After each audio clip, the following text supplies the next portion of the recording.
So good morning guys. तो चलिए start करते हैं आज के यानी कि 19 अक्टूबर के इंपॉर्टेंट करंट अफेयर्स को। तो इस प्रश्न में आपसे पूछ रहे हैं, अभी सुप्रीम कोर्ट ने नई न्याय की देवी की प्रतिमा का अनावरण किया है, इसमें क्या बदलाव किए गए हैं? तो इसमें मुख्य रूप से दो बदलाव आपको देखने को मिलेंगे। एक तो आंखों पे जो पट्टी बंदी रहती थी उसको हटा दिया गया और एक हाथ में जो तलवार रहती थी अब उसकी जगह संविधान की किताब रख दी गई है, जैसा कि आप चित्र में देख सकते हैं फोटो में। तो अभी सुप्रीम कोर्ट में, जिसे हम कहते हैं इंग्लिश में लेडी ऑफ जस्टिस यानी कि न्याय की देवी, और इसकी नई मूर्ति लगा दी गई है। और इसमें जैसा कि मैंने आपको बताया, मूर्ति की आंखों की पट्टी को हटा दिया गया जो अब तक कानून के अंधे होने का संकेत देती थी। कई बार मूवीज में भी सुना होगा ना, कानून अंधा होता है, ये तो अंधा कानून है। तो अब ऐसा नहीं होगा। और मूर्ति के एक हाथ में जो तलवार होती थी उसकी जगह संविधान की किताब रख दी गई है। तो इस नई मूर्ति को रखने का उद्देश्य ये संदेश देना है कि देश में कानून अंधा नहीं है और ये सजा का प्रतीक नहीं है। बाकी मूर्ति के दांत में वैसे ही तराजू बरकरार है क्योंकि ये समाज में संतुलन का प्रतीक है। तराजू ये दर्शाता है कि कोर्ट किसी नतीजे तक पहुंचने से पहले दोनों पक्षों के तथ्यों और तर्कों को देखते हैं और सुनते हैं, तो ये ध्यान रखना है। अच्छा, मैं आपको एक और पॉइंट याद दिलाऊं। इसी साल कुछ समय पहले ही हमने पढ़ा था कि हमारी जो प्रेसिडेंट है द्रौपदी मुर्मू जी, उन्होंने सुप्रीम कोर्ट के नए झंडे और प्रतीक चिन्ह का भी अनावरण किया था। तो झंडे में आपने देखा होगा जो उसका रंग है गहरा नीला था। झंडे पर संस्कृत में एक श्लोक लिखा हुआ है, मैं फोटो भी यहाँ पे शो कर देता हूँ। यतो धर्मस्ततो जयः, जिसका मतलब होता है जहां धर्म है वहां विजय है। याद रखना, ये जो श्लोक है ये सुप्रीम कोर्ट का आदर्श वाक्य भी है, एग्जाम में पूछा जा सकता है। और इसमें आप देखोगे इमेज में, जो बीच में इमेज है, इसमें नीचे तो संविधान की किताब है, उसके ऊपर सुप्रीम कोर्ट की बिल्डिंग है और उसके ऊपर अशोक चक्र है।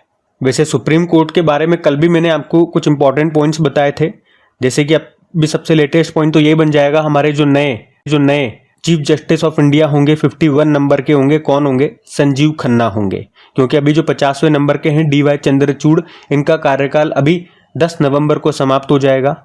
अच्छा, सुप्रीम कोर्ट की अगर बात करें, पहले चीफ जस्टिस ऑफ इंडिया कौन थे? हीरालाल जे कानिया थे। अभी तक कोई महिला चीफ जस्टिस ऑफ इंडिया नहीं रही हैं। और अगर आपसे पूछा जाए कि उन चीफ जस्टिस ऑफ इंडिया का नाम बताइए जिनका कार्यकाल अब तक सबसे कम समय का रहा है, तो आंसर हो जाएगा कमल नारायण सिंह। ये 22वें नंबर के चीफ जस्टिस ऑफ इंडिया थे, मात्र 17 दिनों के लिए रहे थे। और ये प्रश्न एग्जाम में पूछा जा चुका है, ये एग्जाम में पूछा गया प्रश्न है कि सबसे कम समय तक का कार्यकाल किनका रहा है। वहीं सबसे लंबा कार्यकाल में पूछेंगे तो YV चंद्रचूड़ है, जो अभी DY चंद्रचूड़ है ना, उनके पिताजी थे। ये 16वें नंबर के चीफ जस्टिस ऑफ इंडिया थे, सबसे लंबा कार्यकाल इन्हीं का था। 7 साल 4 महीने तक ये सुप्रीम कोर्ट ऑफ इंडिया के चीफ जस्टिस बने रहे थे। अच्छा, ये प्रश्न भी बन सकता है कि सुप्रीम कोर्ट में पहली महिला जज कौन थी? तो फातिमा बीवी थी। वैसे अभी इनका निधन हो चुका है, तो इन्हीं से एक प्रश्न आपसे ये पूछ लेता हूँ, होमवर्क प्रश्न आपका, कि अभी इनको कौन सा पद्म पुरस्कार मिला था, ये बताइएगा। बाकी सुप्रीम कोर्ट से जो भी और एग्जाम में पूछे गए प्रश्न थे और कुछ करंट अफेयर्स के प्रश्न थे वो कल के वीडियो में मैंने आपको बता दिए थे, ठीक है। तो आज हम अगला प्रश्न देखते हैं। तो अगले प्रश्न में पूछ रहे हैं, ये भी इंपॉर्टेंट प्रश्न है, कि अभी हाल ही में UNHCR, इसका मतलब होता है United nation high commissioner for refugees, तो UNHCR के वर्ष 2024 के नॉनसेन पुरस्कार से अभी कितने लोगों को सम्मानित किया गया? तो आंसर होगा 5 लोगों को। तो नॉनसेन शरणार्थी पुरस्कार 2024 की यहाँ पे हम बात कर रहे हैं, जो कौन देता है? UNHCR देता है, मतलब United nation high commissioner for refugees. Actually में नॉर्वे के एक व्यक्ति थे नॉनसेन, उनके सम्मान में ये अवार्ड शुरू किया गया था। शरणार्थियों की रक्षा करने वालों को ये अवार्ड दिया जाता है। अच्छा, इसी से संबंधित एक प्रश्न मैं आपसे पूछता हूं, अभी यूनाइटेड नेशन रेफ्यूजी एजेंसी ने अपना गुडविल एम्बेसडर किसको बनाया था? ये एक ब्रिटिश एक्टर है, इनका नाम आपको बताना है। अभी कल परसों ही इनका नाम मैंने आपको रिवाइज करवाया था, ठीक है। तो ये एक और होमवर्क प्रश्न आपका हो गया। तो यहाँ पे जिन 5 लोगों को ये जो नॉनसेन पुरस्कार मिला है, इनकी हम बात करते हैं। ये 5 महिलाएं हैं। कौन है वो महिलाएं?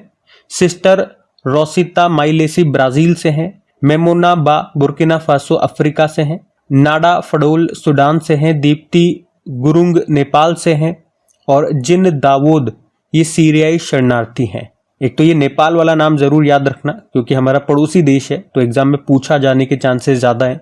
दीप्ति गुरुंग इनका नाम है, नेपाल से है। यहाँ पे हमने बात करी नॉनसेन शरणार्थी पुरस्कार की। अब अवार्ड वाला प्रश्न है, तो चलो 2024 के कुछ इंपॉर्टेंट अवार्ड्स में आपको रिवाइज करवाऊंगा। जैसे कि इरास्मस पुरस्कार मिला था अभी अमिताभ घोष को, 2024 का प्रित्जकर पुरस्कार रिकेन यामामोटो को, मिस वर्ल्ड 2024 का खिताब जीता क्रिस्टिना प्रिस्कोवा ने चेक रिपब्लिक से हैं, और मिस यूनिवर्स रही सेनिस पलासियो निकारागुआ से हैं। 2023 का जीडी बिरला पुरस्कार डॉक्टर अदिति सेन डे को मिला। ज्ञानपीठ पुरस्कार 58वां जगत गुरु रामभद्राचार्य और गुलजार को। केपीपी नामबियार पुरस्कार इसरो के अध्यक्ष एस सोमनाथ को। C K Nayudu lifetime achievement award Ravi Shastri और फारूक इंजीनियर। असम वैभव सम्मान असम का सर्वोच्च सम्मान है, रंजन गोगोई को मिला। एमएस स्वामीनाथन पुरस्कार बीआर कंबोज को।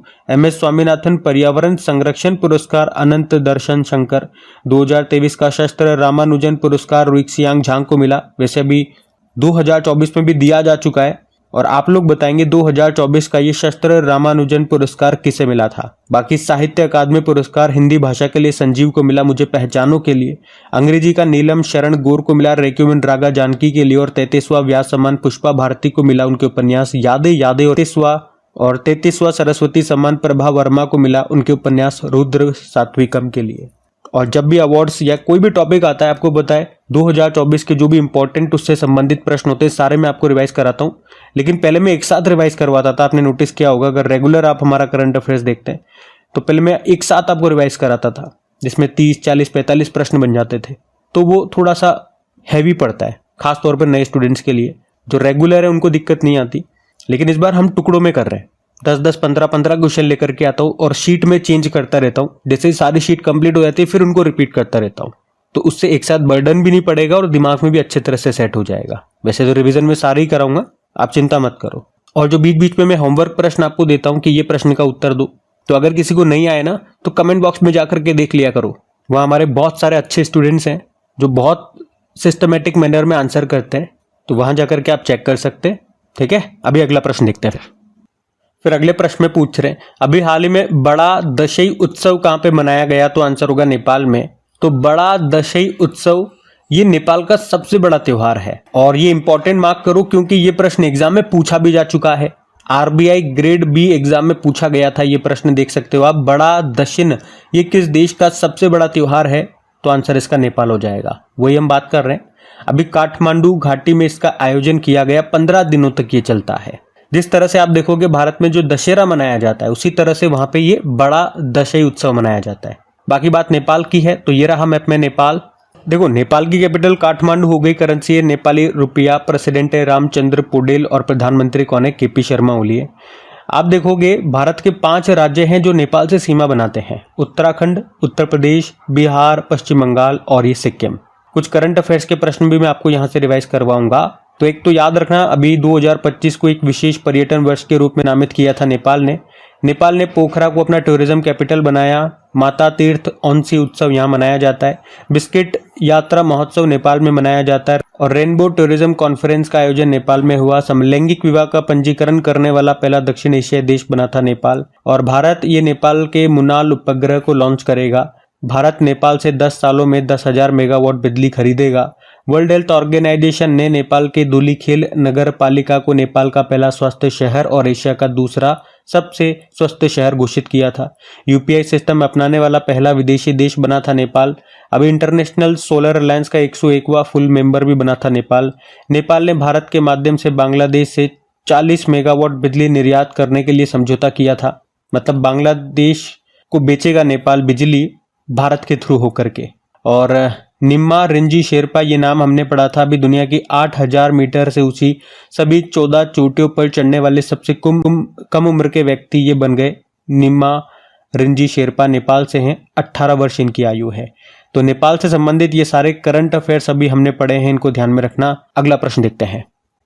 फिर अगले में पूछ रहे हैं, अभी हाल ही में केंद्रीय रेल मंत्री हैं हमारे अश्विनी वैष्णव। इन्होंने किनके बीच शेतकरी समृद्धि किसान स्पेशल रेल शुरू की है, तो आंसर होगा महाराष्ट्र और बिहार।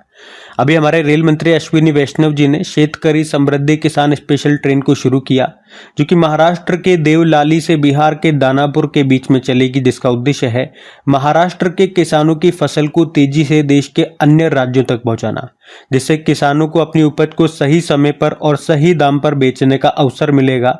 मात्र 4 रुपये प्रति किलोग्राम की दर से किसान अपनी फसल को महाराष्ट्र से बिहार तक भेज सकेंगे। इनके बीच की दूरी रहेगी 1500 15 किलोमीटर की, और ये किसानों के लिए सस्ती और सुविधाजनक यात्रा होगी। अच्छा, ये जो शेतकरी समृद्धि किसान है, यहाँ से एक योजना आपको याद आ रही होगी, नमो शेतकारी महासम्मान निधि योजना। ये महाराष्ट्र ने शुरू की थी। क्या होता है इसमें किसानों को हर साल 6,000 रुपये ये देते हैं, 2,000 रुपये की किस्तों में। जिस तरह से सेंट्रल लेवल पे प्रधानमंत्री किसान योजना है, उसी तरह से। बाकी आप जानते हो अभी रेलवे बोर्ड के नए चेयरमैन और सीईओ बने सतीश कुमार, और अभी मोदी जी ने देश की पहली वंदे मेट्रो की शुरुआत की थी गुजरात में जो भुज रेलवे स्टेशन है वहां से, और उसका नाम भी बदल दिया गया, वंदे मेट्रो से नाम बदल के भारत रैपिड रेल कर दिया गया। ये पॉइंट भी ध्यान रखना है। अगला प्रश्न देखते हैं। फिर अगले प्रश्न में पूछ रहे हैं, अभी हाल ही में गरीबी उन्मूलन के लिए अंतर्राष्ट्रीय दिवस कब मनाया गया? तो आंसर होगा 17 अक्टूबर को। तो हर साल 17 अक्टूबर को international day for eradication of poverty, यानी कि गरीबी उन्मूलन के लिए अंतर्राष्ट्रीय दिवस के रूप में मनाया जाता है। मनाने का उद्देश्य दुनिया भर में, विशेष रूप से विकासशील देशों में, गरीबी और गरीबी उन्मूलन की आवश्यकताओं के बारे में जागरूकता बढ़ाना। थीम भी है सामाजिक और संस्थागत दुर्व्यवहार को समाप्त करना। अच्छा, एक प्रश्न मैं आपसे पूछता हूं, जो आपके सस्टेनेबल डेवलपमेंट गोल्स हैं कितने? 17 है, 2030 तक पूरे करने हैं। इसमें कौन से नंबर का सस्टेनेबल डेवलपमेंट गोल गरीबी के बारे में बताता है या नो पॉवर्टी के बारे में बात करता है, ये आपको बताना है। और अगर आप में से कोई स्टूडेंट सस्टेनेबल डेवलपमेंट गोल से परिचित नहीं है या उन्हें वो याद नहीं है, तो मैं पहले तो आपको ये बता दूं, ये प्रश्न एग्जाम में पूछे जाते हैं। जिस तरह से मैंने आपसे प्रश्न पूछा उसी तरह से पूछे जाएंगे, या उसका उल्टा भी पूछ सकते हैं। बोल देगा सस्टेनेबल डेवलपमेंट गोल नंबर 4 क्या कहता है, बताओ, 4 ऑप्शन दे देगा, किससे संबंधित है। तो ये आपको याद होने चाहिए। ऐसे याद करने बैठोगे बहुत टिपिकल पड़ेगा, बहुत टाइम कंज्यूमिंग है, और एग्जाम में आपको याद आए ना आए उसकी गारंटी नहीं है। लेकिन इसको मैंने आसान कर दिया आप लोगों के लिए, इसको ट्रिक के माध्यम से मैंने याद करवा दिया है। आप यकीन नहीं मानोगे, एक बार वीडियो देखना है बस आपको, जितनी देर का वो वीडियो है, और सारे नाम आपको याद हो जाएंगे। अभी नोबेल पुरस्कार का मैंने ट्रिक की वीडियो आपको बना करके दिया, सारे नाम आपको याद हो गए। उससे पहले मिनिस्टर्स जो कैबिनेट मंत्री बने थे वहां का बना के दिया। तो ये सारे वीडियोस आप देख सकते हैं, यहां से डेफिनेटली प्रश्न बनेंगे, तो बिल्कुल भी मिस आउट मत करना। ये वो टॉपिक्स हैं जहां पे प्रश्न एग्जाम में पूछे जाते हैं, तो कम से कम इनको तो हमें नहीं छोड़ना है। बाकी ये 2-3 समितियां मैंने आपके सामने यहाँ पे लिखी हुई है, जैसे कि सुरेश तेंदुलकर समिति, लकड़वाला समिति, रंगराजन समिति। आप देखोगे इन तीनों का संबंध कहीं ना कहीं गरीबी से है, तो ये भी ध्यान रखना। बाकी डे वाला प्रश्न है, तो अक्टूबर में कौन कौन से डे हमने मनाए, एक बार मैं आपको रिवाइज करवा दूं। जैसे कि 1 अक्टूबर को वृद्धजन दिवस, कॉफी डे और वेजिटेरियन डे। 2 अक्टूबर को अंतर्राष्ट्रीय अहिंसा दिवस और स्वच्छ भारत दिवस। 4 अक्टूबर को विश्व पशु दिवस। 5 अक्टूबर को वर्ल्ड टीचर डे और राष्ट्रीय डॉल्फिन दिवस। और 7 अक्टूबर को विश्व कपास दिवस, कॉटन दिवस। वैसे आप जानते हो 8 अक्टूबर को एक एयरफोर्स डे, वायुसेना दिवस के रूप में भी हम मनाते हैं। 9 अक्टूबर को वर्ल्ड पोस्टल डे होता है। 10 अक्टूबर को विश्व मानसिक स्वास्थ्य दिवस, नेशनल पोस्टल डे और वर्ल्ड साइट डे। 11 अक्टूबर अंतर्राष्ट्रीय बालिका दिवस। 12 अक्टूबर विश्व पक्षी प्रवासी दिवस, वर्ल्ड माइग्रेटरी बर्ड डे। 13 अक्टूबर अंतर्राष्ट्रीय आपदा जोखिम न्यूनीकरण दिवस। 13 अक्टूबर को ही स्तन कैंसर जागरूकता दिवस। और 14 अक्टूबर को विश्व मानक दिवस, वर्ल्ड स्टैंडर्ड्स डे। 15 अक्टूबर को विश्व छात्र दिवस के रूप में मनाया था। 16 अक्टूबर को विश्व खाद्य दिवस, वर्ल्ड फूड डे। और अब ये 17 अक्टूबर को गरीबी उन्मूलन के लिए अंतर्राष्ट्रीय दिवस के रूप में मनाया। तो ये डेज हैं सारे अक्टूबर के, ध्यान में रखिएगा। अगला प्रश्न देखते हैं। अगले प्रश्न में पूछ रहे हैं, अभी हाल में 4 अमृत फार्मेसियां खोलने वाली पहली कोयला कंपनी कौन सी बन गई है? तो आंसर होगा साउथ ईस्टर्न कोलफील्ड लिमिटेड। यहाँ पे अमृत का मतलब भी होता है affordable medicine and reliable implants for treatment, मतलब उपचार के लिए सस्ती और विश्वसनीय दवाइयां उपलब्ध करवाना। तो अभी साउथ ईस्टर्न कोलफील्ड लिमिटेड, जो कि कोल इंडिया की ही एक सहायक कंपनी है, और अभी इसने छत्तीसगढ़ के बिलासपुर में 4 अमृत फार्मेसी स्थापित की है, और इस तरह से ये अमृत फार्मेसियों का संचालन करने वाली पहली कोयला कंपनी बन गई है। ये जो अमृत फार्मेसियां हैं, इनको स्वास्थ्य मंत्रालय ने 2015 में शुरू किया था। अच्छा, एक प्रश्न आपको याद आ रहा होगा कि भारत के बाहर पहला जन औषधि केंद्र कहाँ पे स्थापित किया गया? तो याद रखना, मॉरिशस में। और कोयला से एक और प्रश्न आपको याद आएगा, 2 कोयला खदानें मुख्य रूप से आपको याद होनी चाहिए, ये पूछी जा सकती है एग्जाम में, गेवरा खदान और कुसमुंडा का खदान। ये कोयला की खदानें हैं जो कहां पर है? ये दोनों आपको छत्तीसगढ़ में ही मिलेगी। और क्यों न्यूज में थी? क्योंकि अभी worldatlas.com की टॉप 10 कोयला खदानें जारी की गई थी, उसमें इनको शामिल किया गया था। गेवरा को दूसरे स्थान पर रखा था और कुसमुंडा को चौथे स्थान पर रखा था। वैसे पहले स्थान पे अमेरिका की कोयला खदान है ब्लैक थंडर, उसे रखा गया था। आप जानते हो कोयला का सबसे बड़ा उत्पादक देश ये चाइना है, लेकिन दूसरे नंबर पे भारत है। तो ये पॉइंट्स भी आप ध्यान में रखना। अगला प्रश्न हम देखते हैं। अच्छा, बाकी आप सभी लोगों के लिए एक इंपॉर्टेंट सूचना जिसका आप सभी लोग बहुत दिनों से इंतजार कर रहे थे, मैं भी इंतजार कर रहा था। मैं बात कर रहा हूं अपनी क्रिक एग्जाम एप्लीकेशन की। जो स्टूडेंट्स हमारे पुराने स्टूडेंट्स हैं, यानी कि आप कह सकते हो अगर इस साल के स्टार्टिंग से भी आप हमारे साथ जुड़े हुए हो या उससे पहले से, तो हमारी क्रिक एग्जाम एप्लीकेशन आती है जहां पे मैं आपको डेली करंट अफेयर्स के वीकली, मंथली और जो भी टॉपिक वाइज होते हैं, स्टैटिक वगैरह, ये सब क्विज आपको बना करके देता हूं आपकी प्रैक्टिस के लिए। और हर क्विज, यहाँ की खास बात क्या होती है, हर क्विज आपको फ्री में उपलब्ध होती है। पूरे यूट्यूब पे ऐसा कोई चैनल नहीं होगा जो हर चीज आपको फ्री में उपलब्ध कराए। वो किसी न किसी के रूप में आपसे चार्ज ले ही लेते हैं। वो 4 फैसिलिटी फ्री में देते हैं, फिर आदत लगा के 5वीं से पैसे लेने लग जाते हैं। लेकिन अपने यहाँ जो भी मैं देता हूँ आपको फ्री में उपलब्ध करवाता हूँ स्टार्टिंग से ही। हमारी पुरानी एप्लीकेशन आती थी, फिर मैंने उसमें अपडेट करवाने के लिए सोचा कि कुछ अच्छा और दिया जाए, अपडेट करा जाए। बहुत टाइम हो गए पुरानी के लिए, तो पुरानी वाली बंद करवा के मैंने नई के लिए पैसे लगवाए और नई डिजाइन तैयार करवाया, नया एप्लीकेशन बनवाया और वही हमारे साथ खेला हो गया। इसे किस्मत खराब कहिए या क्या कहिए मुझे नहीं पता, जेब से पूरे पैसे दे दिए मैंने। एप्लीकेशन एक बार अपलोड भी हो गई प्ले स्टोर पे, लेकिन फिर बाद में प्ले स्टोर ने उसे हटा दिया। कारण बताया पॉलिसी वायलेशन, कि आप पॉलिसी को फॉलो नहीं कर रहे हैं इस तरह से, और कारण भी उन्होंने नहीं बताया। जिनसे मैंने एप्लीकेशन डिजाइन करवाया उनको भी समझ में नहीं आया क्या करना है। 2-3 बार हमने ट्राई किया, 2-3 बार मतलब अपलोड किया, लेकिन वहां से अप्रूवल नहीं मिला। मैंने बहुत प्रयत्न किए, बहुत प्रयास किए, बहुत जगह बात की, लेकिन सफलता नहीं मिली। बहुत पैसा भी लगा दिया। फिर मैंने हार मान लिया। मैंने कहा ठीक है, अब पैसा गया जो गया, वो कर ही नहीं रहा है तो हम क्या कर सकते हैं, हमारे हाथ में नहीं है। गूगल वाले ऐसा कोई फोन नंबर देते नहीं है कि फोन पे बात कर लें। वो तो फॉर्म देते हैं, फॉर्म भरो, उनका रिप्लाई आता है कुछ दिन बाद में। वो कोई ठीक से आंसर नहीं दे रहे थे। आप पे से बहुत सारे स्टूडेंट्स हैं जो बहुत परेशान भी थे क्योंकि उनकी क्विज नहीं लग पा रही है, टेस्ट नहीं दे पा रहे। बहुत सारे स्टूडेंट्स ने मुझे ये तक कहा कि आप हमसे पैसे ले लीजिए, फिर से इसको लॉन्च कीजिए, थोड़ा थोड़ा सब कंट्रीब्यूट करेंगे तो हो जाएगा। मतलब ऐसे ऐसे स्टूडेंट से मुझे बड़ा फील होता है, बड़ा अच्छा लगता है। इससे पता लगता है कि उस एप्लीकेशन के आप लोगों के लिए इंपॉर्टेंस क्या है। तो मैंने एक बार फिर से प्रयास करने की सोचा, लेकिन इस बार दूसरे तरीके से, कहीं से और से बात करके इस तरह से काम चलवाया। चाहे उसके लिए मुझे थोड़ा और पे करना पड़ गया, फिर वेट किया। लेकिन इस बार मैंने आपको कहीं भी अनाउंस नहीं किया कि ऐसा होगा, क्योंकि मैं जब भी अनाउंस करता हूँ तो होता नहीं है, तो फिर अच्छा नहीं लगता, आप लोगों को उम्मीदें लग जाती है। तो इस बार मैंने सोचा अनाउंस नहीं करेंगे, जब होगा तभी बोलेंगे, नहीं तो बोलेंगे नहीं, चुपचाप रहेंगे। तो अभी 2-3 दिन पहले ये चालू हो गया है। अब मेरे ऊपर थोड़ा सा वर्कडन ये आ गया है, थोड़ा सा बर्डन ये आ गया है कि अभी तक जितने भी दिनों की क्विज वगैरह हैं, जो भी उसमें काम करना था वो अभी तक नहीं कर पाए। तो अब एक साथ मुझे सारा काम करना पड़ेगा आप लोगों के लिए। सारी क्विजें डालनी पड़ेंगी, सब PDF वगैरह डालनी पड़ेंगी। तो वर्क बढ़ गया है मेरे ऊपर और मैं पूरी कोशिश करूंगा कि इस महीने में सब कुछ मैं अपलोड कर दूं। देखो फेस्टिवल सीजन भी चल रहा है, आप लोग मानते हैं, घर पे भी बहुत सारा काम होता है, लेकिन फिर भी मैं आपसे कह रहा हूं अक्टूबर में मैं डाल दूंगा, मेरा पूरा प्रयास रहेगा। और एक छोटी सी मेरी आप लोगों से रिक्वेस्ट रहेगी, देखो आप लोग घर के मेंबर की तरह हो मेरे। इस एप्लीकेशन को बनाने में मेरा बहुत पैसा चला गया, यूं समझ लो डबल पैसा, जितना जाना चाहिए था उससे डबल पैसा चला गया। तो मैं आप लोगों से तो यूं नहीं कह रहा हूं कि मैं किसी चीज का चार्ज करूंगा, वो कभी नहीं करूंगा, चाहे एप्लीकेशन बंद करनी पड़ जाए, लेकिन आप लोगों से चार्ज नहीं करूंगा। ये पैसा मैंने गूगल वालों को दिया है, तो मैं आपसे पैसा क्यों लूं? पैसा लेना है तो गूगल वालों से लेंगे। तो उसके लिए आप लोगों का सपोर्ट चाहिए। अगर आपको एप्लीकेशन में कोई एड्स वगैरह दिख जाते हैं, एडवर्टीजमेंट दिख जाते हैं, तो 2-3 सेकंड 5 सेकंड तक तो आप देख सकते हैं, बस 5 सेकंड मांगता हूं, उसके बाद आप उसे क्लोज कर दो। इतनी से अगर आप मेरी हेल्प कर पाए तो ज्यादा तो नहीं, लेकिन थोड़ी बहुत मेरी मदद हो जाएगी। बाकी अब मैं सारे टॉपिक्स पे, और अब मैं आपको सारे टॉपिक्स पे क्विज वगैरह बना करके दूंगा, लेकिन पहले जो बैकलॉग बाकी है डेली वाले का, वीकली और मंथली, वो मैं खत्म करूंगा। उसके बाद हम टॉपिक वाइज पे स्टैटिक वगैरह वो आपको क्विज बना करके दूंगा। एप्लीकेशन का लिंक आज से वीडियो में आपको मिल जाया करेगा डिस्क्रिप्शन बॉक्स में, ठीक है। थोड़ा समय ले लिया मैंने आपका, माफ कीजिएगा। अभी आगे बढ़ते हैं। तो अगले में पूछ रहे हैं भी HDFC बैंक ने कहां पर अपनी पहली शाखा का उद्घाटन किया, पहली ब्रांच खोली है? तो आंसर होगा सिंगापुर में। तो HDFC बैंक ने कहां पे? सिंगापुर में अपनी पहली ब्रांच खोली है। अच्छा, इसी तरह से आपको याद आएगा कि अभी लक्षद्वीप में भी ब्रांच खोलने वाला पहला प्राइवेट बैंक बना था। कौन सा? HDFC बैंक की।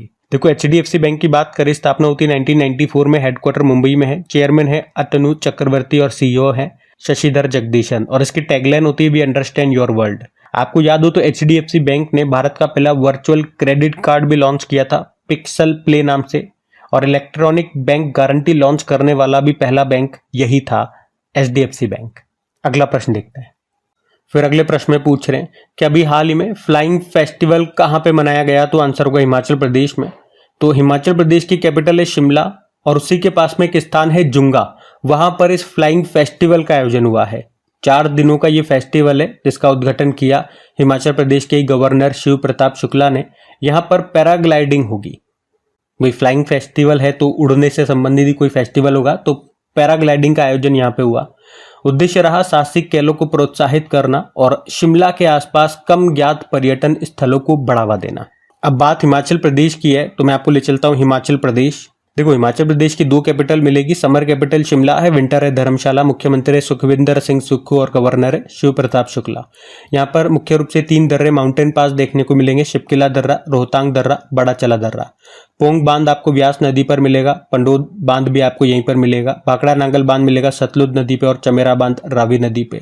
कुछ नेशनल पार्क्स हैं जैसे कि great Himalayan national park, Pin valley national park, Indrakila national park, Kirganga national park, Simbalbara national park.